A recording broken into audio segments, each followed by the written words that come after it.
To issue a credit note for an unpaid invoice, just click Issue Credit Note. The note will pre-populate with all the necessary details. Remove line items if you're only crediting some of the products and services invoiced, and add custom rows if desired. The related invoice is referenced here, and it'll clearly show you the amount being credited, and for partial credits, the amount remaining on the invoice. Select a reason for the credit from this dropdown to make it easier to filter credit notes by cause and track causes for credit notes over time.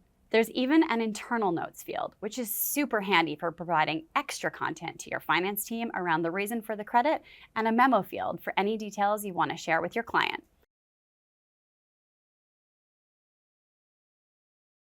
You can create multiple credit notes for one invoice, and if we look back at the invoice, you'll see the credits are reflected and the notes are linked for easy access.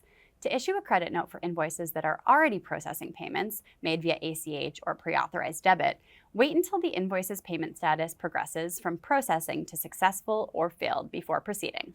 Issuing a credit note for an unpaid invoice will simply void the invoice, while a credit note for a paid invoice will refund the amount indicated either automatically to the card or account the client paid with. Or you can set this to manual if you plan to refund via cash or check.